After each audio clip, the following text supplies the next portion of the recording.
Hello students, आप सभी का एक बार फिर से वेलकम करते हैं आपके अपने यूट्यूब चैनल ड्रीम क्लासेस पे। तो चलिए आज की इस क्लास को स्टार्ट करते हैं। जैसा कि हमारा अगला पार्ट ये है केमिस्ट्री का, ठीक है। तो इसके 2 पार्ट अभी हम लोगों ने पीछे अपलोड कर रखा है। तो जो भी बच्चे नहीं देखे हैं जाकर चैनल पर देख लीजिए जी। 22 प्रश्नों का हमारा ये टॉपिक क्लियर हो चुका है। अब हम इस पार्ट में लगभग 10 से 12 प्रश्न को कवर करेंगे तो हमारा ये पार्ट समाप्त हो जाएगा, ठीक है। तो जो भी बच्चे चैनल पर न्यू है लास्ट तक बने रहिएगा और सब्सक्राइब बटन दबा दीजिएगा, ताकि आपका आने वाला एग्जाम काफ़ी बेहतर जा सके और हमारे टीम के द्वारा जो तैयारी करवाई जा रही है उसका आप लाभ उठा सके, ठीक है। और सब्सक्राइब के बगल में एक बेल आइकन होगा, उसको दबा दीजिए ताकि अगले वीडियो का नोटिफिकेशन आपको मिल पाए, ठीक है। तो चलिए आगे का डिस्कशन बाद में करेंगे, अभी हम लोग अपने क्लास पे बात करते हैं, ठीक है। तो चलिए हमारा आज का जो टॉपिक का पहला सवाल है और पूरे इस टॉपिक का 23वां सवाल है। तो सवाल हमारा है कि प्रथम कोटि की अभिक्रिया क्या है। बहुत ही अच्छा और बेहतरीन सवालों में से एक है जो कि हर बार बोर्ड एग्जाम में ये बनता है। छोटा सा है लेकिन बहुत ही अच्छा सवाल है।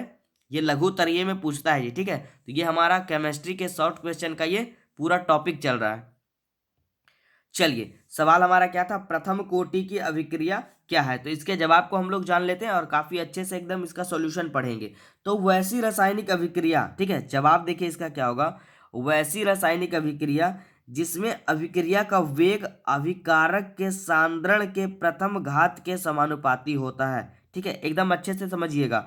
वैसी रासायनिक अभिक्रिया जिसमें अभिक्रिया का वेग जो होता है, ठीक है, वो अभिकारक के सांद्रण के प्रथम घात के समानुपाती होता है, प्रथम कोटि की अभिक्रिया कहलाता है, ठीक है। एकदम क्लियर होगा, काफी अच्छे भाषा में हम लोगों ने इसको समझ लिया, ठीक है। चलिए 24वां सवाल, और काफी अच्छा सवाल, हाईलाइटेड प्रश्न है ये, कई बार ये बोर्ड एग्जाम में बना है कि कोलरॉस का नियम लिखें, ठीक है। ये बहुत बार एग्जाम में पूछा है, प्रीवियस ईयर प्रश्न उठाकर देख लीजिए बोर्ड एग्जाम्स की, ठीक है। और इस बार भी पूरा चांस है, कोलरॉस के नियम को लिखें। तो जवाब इसका जानते हैं और अच्छे से इसको समझते हैं, ठीक है। जिन बच्चों को कोई तकलीफ हो, कोई परेशानी हो, वो हमारे नीचे कमेंट बॉक्स में लिख कर सवाल को पूछ सकते हैं। और हमारा हेल्पलाइन नंबर भी उनको प्रोवाइड करवा दिया गया है। जिन बच्चों को नोट चाहिए हेल्पलाइन नंबर पे कांटेक्ट करिए। और जिन बच्चों ने अभी तक हमारे लर्निंग ऐप को नहीं डाउनलोड करा है वो जाइए प्ले स्टोर पे ड्रीम क्लासेस को डाउनलोड करके वहाँ से घर बैठे आप क्लास 10th 11th 12th और नीट जेई मेंस सारे बोर्ड एग्जाम्स और भी अन्य कम्पिटेटिव एग्जाम्स की तैयारी आप घर बैठे मात्र बहुत ही कम फी में, ठीक है, इतना हम बता सकते हैं, बहुत ही कम फी में आप वहाँ पर तैयारी कर सकते हैं पूरे हैंड रिटन नोट्स के साथ में। तो चलिए उसकी सुविधा तो आपको मिल ही रही होगी, जो भी बच्चे जुड़े होंगे उनको तो पता ही होगा।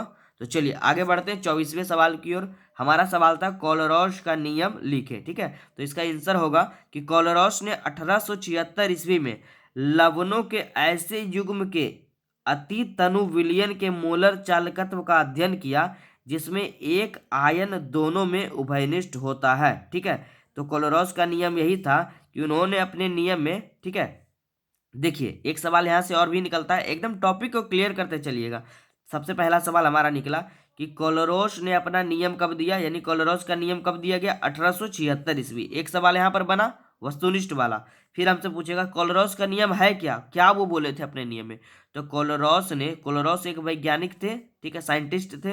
उन्होंने 1876 ईस्वी में एक नियम दिया जिसमें उन्होंने बताया कि लवणों के ऐसे युग्म के अति तनु विलयन के मोलर चालकत्व का अध्ययन किया उन्होंने अपने नियम में, जिसमें एक आयन दोनों में उभयनिष्ठ होता था, ठीक है। जैसे कि एग्जाम्पल के जरिए आप इसको समझिए। जैसे कि पहला एग्जाम्पल हम लेते हैं NaCl और KCl। तो यहाँ पर देखिए Cl इसमें भी उभयनिष्ठ है यानी कॉमन है, ठीक है। और यहाँ पर Cl इसमें भी उभयनिष्ठ है। जैसे कि एक अन्य उदाहरण लेते हैं Na2SO4, ठीक है। और यहाँ पर एक एग्जाम्पल इसका है K2SO4। यहाँ भी देखिए SO4 उभयनिष्ठ है यानी कॉमन है इसमें भी, और SO4 इसमें भी कॉमन है। यहाँ लीजिए आप KBr KCl, तो K कॉमन क्लियर है। यहाँ देखिए NaCl NaBr, ठीक है, सोडियम क्लोराइड सोडियम ब्रोमाइड। तो यहाँ पर सोडियम जो है वो कॉमन आ गया, ठीक है, यानी उभयनिष्ठ का काम किया। फिर यहाँ देखिए NaNO3, फिर ये देखिए KNO3, ठीक है। यहाँ पर देखिए यहाँ पर भी काम कर रहा है, n जो है वो कॉमन का कार्य कर रहा है, ठीक है। तो इस तरह से उन्होंने एक नियम निकाला, उसमें यह बताया कि लवणों के ऐसे युग्म, जो युग्म मतलब जोड़े, जिनके अति तनु विलयन के मोलर चालकत्व का अध्ययन किया जिसमें एक आयन दोनों में उभयनिष्ठ हो। एक आयन देखिए क्लोरीन आयन दोनों में उभयनिष्ठ हो। तो इस प्रकार का उन्होंने एक नियम दिया जिसे हम लोग कोलोरोस के नियम से अभी रसायन विज्ञान में पढ़ते हैं। ठीक है, चलिए सवाल नंबर 25 और इस टॉपिक का थर्ड प्रश्न। तो अच्छे अच्छे प्रश्न अभी आपको और भी देखने को मिलेंगे, बस वीडियो में अंत तक बने रहिएगा क्लास में। ठीक है, कोई भी स्किप करके बच्चे नहीं जाएंगे, अगर ज़्यादा परेशानी होगा तभी जाएंगे, ज़्यादा इमरजेंसी होगा तो। ठीक है, चलिए सवाल नंबर 25 और इस टॉपिक का तीसरा प्रश्न।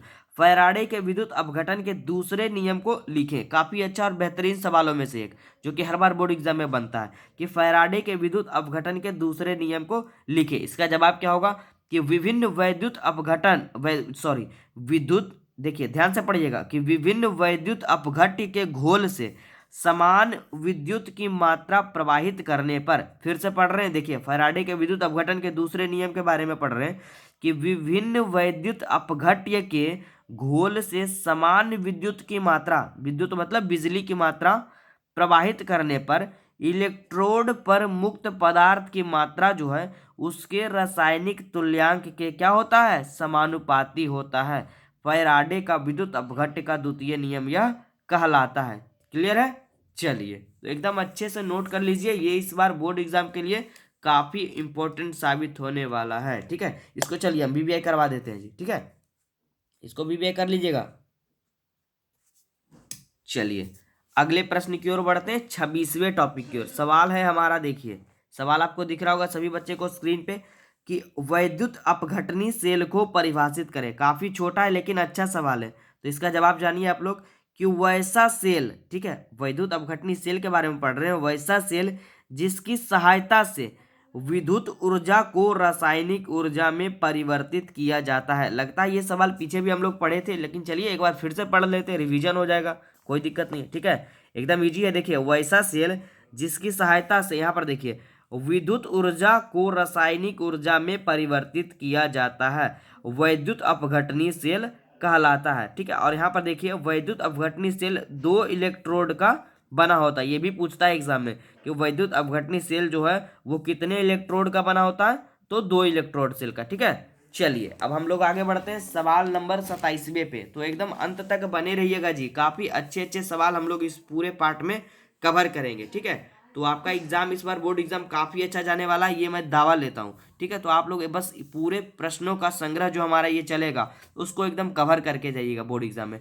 27वां नंबर सवाल देखिए, नरनष्ट समीकरण क्या है। बहुत बार ये बोर्ड एग्जाम में पूछा है। ठीक है, तो याद कर कर रखिएगा इसको, पढ़ते हैं इसके आंसर को, जवाब को। ठीक है, चलिए नरनष्ट समीकरण क्या है, तो किसी विद्युत रासायनिक सेल के इलेक्ट्रोड, क्या है जवाब इसका कि किसी विद्युत रासायनिक सेल के इलेक्ट्रोड विभव, ताप एवं अभिकारक तथा प्रतिफल के सांद्रता पर निर्भर करता है। फिर से देखिए पढ़ रहे हैं कि किसी विद्युत रासायनिक सेल के इलेक्ट्रोड विभव, ताप एवं अभिकारक तथा प्रतिफल के सांद्रता पर निर्भर करता है, जो नरनष्ट समीकरण की सहायता से ज्ञात किया जाता है। देखिए बहुत सारे बच्चों को इसमें थोड़ा सा कंफ्यूजन हो रहा होगा, तो फिर से देखिए इसको पढ़ते हैं। देखिए टॉपिक समझिए, कह रहा है किसी विद्युत रासायनिक सेल के इलेक्ट्रोड विभव, ताप, ठीक है, सेल के इलेक्ट्रोड विभव, ताप एवं अभिकारक तथा प्रतिफल के सांद्रता पर निर्भर करता है। उसका जो ताप एवं अभिकारक तथा प्रतिफल के सांद्रता पर निर्भर करता है, जो नरनष्ट समीकरण की सहायता से ज्ञात किया जाता है। क्लियर है? चलिए अगला सवाल 28वां नंबर दिख रहा होगा स्क्रीन पर, सभी बच्चे को अच्छे से नोट कर लीजिएगा इसको, बहुत ही अच्छा सवाल है। सवाल नंबर 28वां हमारा है, ये देखिए, पेप्टीकरण को परिभाषित करें। ठीक है, बहुत ही अच्छा सवाल है जी, छोटा है लेकिन काफी अच्छा है कि पेप्टीकरण क्या होता है, इसको समझाइए। तो इसका जवाब होगा, देखिए यहाँ पर, कि किसी ताजे अवक्षेप को वैद्युत अपघट्य की थोड़ी सी मात्रा की उपस्थिति में परिक्षेपण माध्यम के साथ मिलाकर कोलाइड बनाने की विधि को ही क्या कहते हैं, पेप्टीकरण कहा जाता है। फिर से पढ़ रहे हैं, किसी ताजे अवक्षेप को वैद्युत अपघट्य की थोड़ी सी मात्रा की उपस्थिति में परिक्षेपण माध्यम के साथ मिलाकर कोलाइड बनाने की विधि को ही पेप्टीकरण कहा जाता है। और यहाँ पर जानेंगे इसके बाद थोड़ा सा कि पेप्टीकरण के लिए जिस पदार्थ का प्रयोग किया जाता है वह पेप्टी कारक कहलाता है। ठीक है, तो अच्छे से याद रखिएगा, काफी अच्छा और काफी छोटा सा सवाल है ये। ठीक है, चलिए और भी 2 प्रश्न को पढ़ लेते हैं, तो हमारा 30 प्रश्न का ये संग्रह जो यहाँ पर क्लियर हो जाएगा। फिर अगले पार्ट में 10 से 12 प्रश्नों को और भी हम पढ़ेंगे। तो हमारा ये टॉपिक वाइज जो है वो 6, 7, 8 वीडियो में हमारा ये टॉपिक जो है वो क्लियर हो जाएगा 7, 8 क्लास में, ठीक है। चलिए 29वें नंबर सवाल की ओर बात करते हैं। ज़्यादा समय नहीं लेंगे क्योंकि आप लोग का बोर्ड एग्जाम काफ़ी नज़दीक आ गया है, ठीक है। तो एकदम आप लोग सीरियस हो जाइए, पढ़ाई पे ध्यान दीजिए और इस बार बोर्ड एग्जाम में अच्छे मार्क्स को कवर कर लेना है, ठीक है आप सभी को। चलिए 29वें प्रश्न और आज के इस टॉपिक के सेकंड लास्ट प्रश्न की ओर बात करते हैं। ब्राउनी गति क्या है? बहुत बार ये एग्जाम में पूछा है, छोटा सा है लेकिन काफी अच्छा सवाल है। ब्राउनी गति क्या होता है, ठीक है।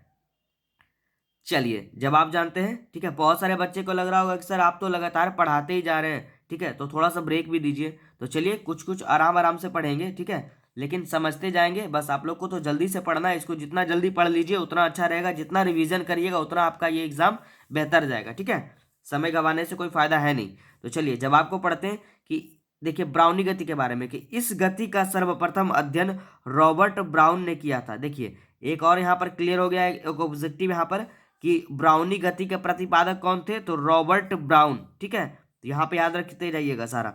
अब फिर इसके बाद जानेंगे कि इस गति का सर्वप्रथम अध्ययन रॉबर्ट ब्राउन ने किया था। इसके अनुसार यानी इनके अनुसार, ठीक है, कोलाइडी विलियन में कोलाइडी ऊर्जा का नियंत्रण अनियमित टेढ़ी मेढ़ी गति को ब्राउनी गति कहा जाता है। फिर से समझिए, इनके अनुसार जो है ना, कोलाइडी विलियन में कोलाइडी ऊर्जा का नियंत्रण अनियमित टेढ़ी मेढ़ी गति को, अनियमित टेढ़ी मेढ़ी गति होता था, उस गति को ही ब्राउनी गति ये नाम दे दिए। क्लियर है। चलिए और आज के सवाल के लास्ट प्रश्न की ओर बात करते हैं, ठीक है, आज के टॉपिक के। तो देखिए आज का लास्ट सवाल हमारा है, काफी अच्छा और बेहतरीन है। वैद्युत कण संचरण क्या है, ठीक है, अच्छे से पढ़ कर जाइएगा, ये भी काफी अच्छा सवाल है जी, ठीक है। वैद्युत कण संचरण क्या होता है इसके बारे में समझाइए। तो इसका जवाब जानते हैं, ठीक है। इसका जवाब क्या होगा, देखिए कि कोलाइडी कण विद्युत आवेशित होता है और विद्युत क्षेत्र में ये कण विपरीत आवेश वाले इलेक्ट्रोड की ओर गमन करता है, ठीक है। समझिएगा, फिर से पढ़ रहे हैं। देखिए कह रहा है कि कोलाइडी कण विद्युत आवेशित होता है। कोलाइडी कण कैसा होता है, विद्युत आवेशित। देखिए टॉपिक यहाँ पर क्लियर हो रहा है आपका। कोलाइडी कण कैसा होता है, तो विद्युत आवेशित होता है, यानी विद्युत से वो आवेशित होता है। फिर इसमें पढ़ना है कि विद्युत क्षेत्र में ये कण विपरीत आवेश वाले इलेक्ट्रोड की ओर गमन करता है। गमन मतलब प्रस्थान मतलब चला जाता है, ठीक है। और विद्युत क्षेत्र के प्रभाव में कोलाइडी कणों का विपरीत आवेश वाले इलेक्ट्रोड की ओर अभिगमन, इस अभिगमन को ही हम क्या कहेंगे, वैद्युत कण संचरण कहते हैं या कहलाता है, ठीक है। तो चलिए एकदम आपका सभी सवालों का एकदम संतुष्टि मिल गया होगा यहाँ पर 30 प्रश्न में, ठीक है। तो चलिए आज के इस वीडियो में और क्लास में इतना ही रहने देते हैं, मिलते हैं नेक्स्ट क्लास में। तो सभी बच्चे हमें सपोर्ट करते रहिएगा ड्रीम क्लासेस पे, और ज़्यादा से ज़्यादा इसको शेयर करिए वीडियोस को, ताकि आपके जितने भी मित्र वगैरह हैं और जितने भी भाई बहन हैं जो कि इस बार बोर्ड एग्जाम देने वाले हैं उनको इसका लाभ मिल सके, ठीक है। तो मिलते हैं अगले क्लास में नेक्स्ट टॉपिक की ओर, ठीक है। तो बस बने रहिए। और 10th क्लास के भी नोट्स हमारी टीम द्वारा इस बार बोर्ड एग्जाम द्वारा प्रोवाइड करवा जा रही है, ठीक है, बोर्ड एग्जाम के नोट्स। तो वहां पर भी आप हेल्पलाइन नंबर पे कांटेक्ट करके उसकी सुविधा भी आप प्रदान कर सकते हैं, ले सकते हैं, ठीक है। चलिए मिलते हैं अगले क्लास की ओर। तो रहने दीजिए आज तक यहाँ ही।